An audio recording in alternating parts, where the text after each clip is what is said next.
योग क्रांति परिवार के YouTube चैनल पर आप सभी का स्वागत है। हमेशा की तरह एक बार पुनः मैं आप सभी के सामने लेकर उपस्थित हुआ हूँ योग का एक नया वीडियो। आज हम बात करेंगे यूजीसी नेट का जो पेपर आपका हुआ था, ऑनलाइन हुआ था, उनमें जो प्रश्न आए हुए थे उन प्रश्न की और साथ ही साथ उनके उत्तर की बात करेंगे। लेकिन आज हम सिर्फ 10 प्रश्न देखेंगे। इसके पहले 20 एक वीडियो में हमने दिए थे, 20 दूसरे वीडियो में हमने दिए थे। ऐसे कुल मिलाकर 40 प्रश्न हम सॉल्व कर चुके हैं। अगर आपने वो 40 प्रश्न नहीं देखे हैं तब आप हमारे दूसरे वीडियो को देख लीजिए जो इसके पहले अपडेट किए गए थे। उनमें आपको सारे आंसर मिल जाएंगे और प्रश्न मिल जाएंगे। आज हम 10 प्रश्न देखेंगे। चलिए शुरुआत करते हैं। लेकिन शुरुआत करने से पहले यदि आपने हमारा चैनल सब्सक्राइब नहीं किया है तब आप सब्सक्राइब कर लीजिए, साथ ही साथ लाइक कर लीजिए, शेयर कर लीजिए और कमेंट भी करिए। शेयर इसलिए कर दीजिए क्योंकि यूजीसी नेट का जो पेपर हुआ था वो ऑनलाइन हुआ था, किसी के भी पास अवेलेबल नहीं है। चलिए शुरुआत करते हैं। आज का पहला प्रश्न है, निम्नलिखित में से किस आसन का सिद्ध सिद्धांत पद्धति में उल्लेख नहीं किया गया है? यहाँ सबसे पहले आपको देखना होगा किस आसन का सिद्ध सिद्धांत पद्धति में उल्लेख नहीं किया गया है। कई बार आप लोग गलतियाँ कर देते हैं, देख लेते हैं कि उल्लेख किया गया है और फिर उस हिसाब से आप आंसर दे देते हैं। तो यहाँ नहीं दिया गया है, इस बात का ध्यान रखें। विकल्प है स्वस्तिकासन, उग्रासन, सिद्धासन, पद्मासन। सही आंसर आपका है उग्रासन।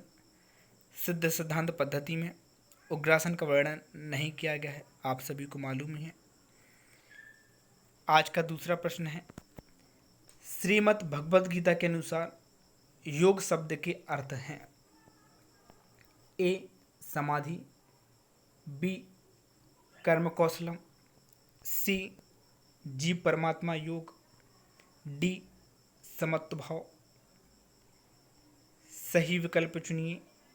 यहाँ पर 4 ऑप्शन दिए हैं। पहला ए और डी, दूसरा बी और डी, तीसरा ए और बी, फोर्थ सी और बी। इसमें सही आंसर आपको चुनना है। तो यदि आपने भगवद गीता में देखा होगा, एक डेफिनेशन है योगः कर्मसु कौशलम, मतलब ये बी, योग शब्द का अर्थ है। आपको क्लियर हो गया। अब इनमें से एक और होगा, क्योंकि यहाँ पर सही विकल्प चुनिए में दो आंसर दिए गए हैं, तो एक तो इसका बी हो गया। तो आप चाहें तो बी और डी वाला लगा सकते हैं। यदि और भी आप देखना चाहें तो एक और डेफिनेशन है समत्व में योग उच्यते, मतलब समत्व का भाव। तो यहाँ पर आपका दूसरा हो गया, मतलब बी और डी। बी और डी आपका कहाँ पर है? सेकंड में है, तो ये आपका सही आंसर हो गया। अब आता है आज का थर्ड प्रश्न। प्रश्नोपनिषद के अनुसार ऋषि सत्यकाम का प्रश्न किस विषय से संबंधित है? यदि आपने प्रश्नोपनिषद पढ़ा होगा तब आपने देखा होगा ये उपनिषद पूरा का पूरा जो है वो प्रश्न पर आधारित है। 6 पुरुष आते हैं जो कि ऋषि से एक एक करके प्रश्न पूछते हैं। उन्हीं में एक पुरुष जो है वो सत्यकाम है जो कि प्रश्न पूछते हैं। यदि आपने प्रश्न उपनिषद नहीं पढ़ा तब आप चाहें तो हमसे ले सकते हो उसका प्रश्न संग्रह जो है। सारे प्रश्न संग्रह तो अभी नहीं बन पाए हैं, लेकिन प्रश्न उपनिषद, कैन उपनिषद, इसके अलावा कठोपनिषद, ऐसे कुछ उपनिषद के नोट्स हमारे तैयार हो चुके हैं। सिद्ध सिद्धांत पद्धति, घेरण्य संहिता, शिव संहिता, हठ रत्नावली, हठ प्रदीपिका आदि के भी प्रश्न संग्रह जो है वो तैयार हो चुके हैं, टाइप हो चुके हैं। यदि आप चाहें तो ले सकते हैं, लेकिन ध्यान रखें कि वो निःशुल्क नहीं है और बाकी बहुत सारे भी प्रश्न संग्रह नहीं बन पाए हैं क्योंकि अभी कोरोना वायरस के कारण लॉकडाउन चल रहा है, टाइप होकर हमें नहीं मिल पा रहे हैं। जो टाइप हो चुके हैं उनके नाम मैंने अभी आपको बता दिए हैं, आप ले सकते हैं। बहुत कम उनका हम लोग चार्जेस लेते हैं। चलिए अगला प्रश्न, इस प्रश्न का हम आंसर देख लेते हैं। वेद, प्राण, प्रणव और सृष्टि। तो इसमें आपका सही आंसर है प्रणव। प्रणव से संबंधित इन्होंने प्रश्न किया था। अगला प्रश्न है, निम्नलिखित में से कौन से योगाभ्यास अवसाद में सकारात्मक प्रभाव नहीं डालते हैं? आंसर है, चार विकल्प हैं। भस्त्रिका प्राणायाम, शवासन, कपालभाति, भ्रामरी। सही विकल्प चुनिए। बी और डी, बी और सी, ए और डी, ए और सी। तो यहाँ पर आपका जो सही आंसर होगा वो बी और डी होगा। लेकिन आप में से बहुत सारे योग साधक यहाँ पर गलती कर देते हैं। यहाँ पर गलती ये करते हैं कि उनको लगता है अवसाद जो है हम शवासन से दूर कर सकते हैं, लेकिन ऐसा नहीं है।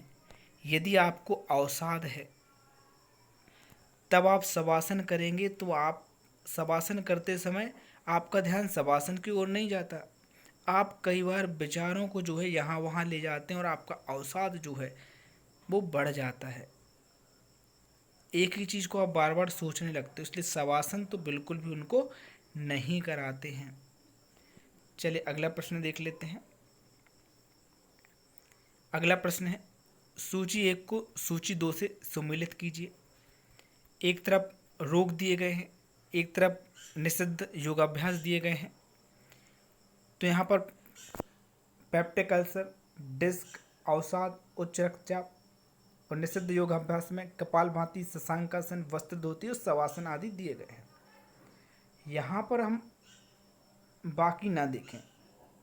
सबसे पहले तो जो इसके पहले वाले प्रश्न में हमने देखा है अवसाद। अवसाद जो है सी नंबर का रोग है, उसमें शवासन नहीं किया जाता, मतलब सी का 4 यहाँ पर आंसर होगा। यहाँ देख लीजिए आप, सी का 4 कहाँ दिया गया है। सी का 4 आपका 1 में भी है, 3 में भी है और 4 में भी, मतलब आपको एक और यहाँ पर देखना पड़ेगा तब आपका क्लियर हो पाएगा। तो पेप्टिक अल्सर, तो पेप्टिक अल्सर देख लेते हैं। जिसको पेप्टिक अल्सर होता है उसको हम वस्त्र धोती नहीं कराते हैं। तो अब आपका ए का 3rd होना चाहिए।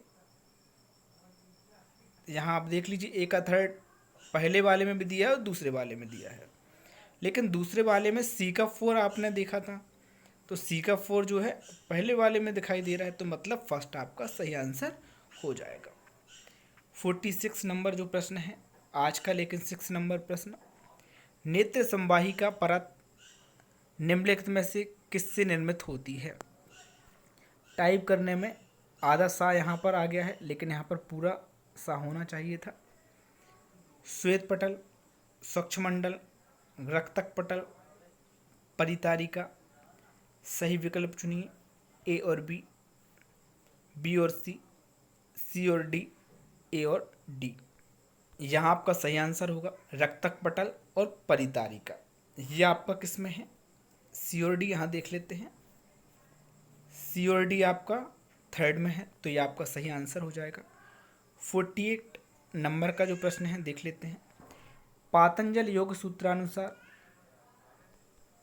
यहाँ पर सूक्ष्म व्यवधान युक्त है, जो कि गलत लिख गया है, इसको आप सुधार के पढ़िएगा कि पातंजल योग सूत्रानुसार सूक्ष्म व्यवधान युक्त एवं दूर देश में स्थित वस्तुओं की ज्ञान प्राप्ति का उपाय क्या है?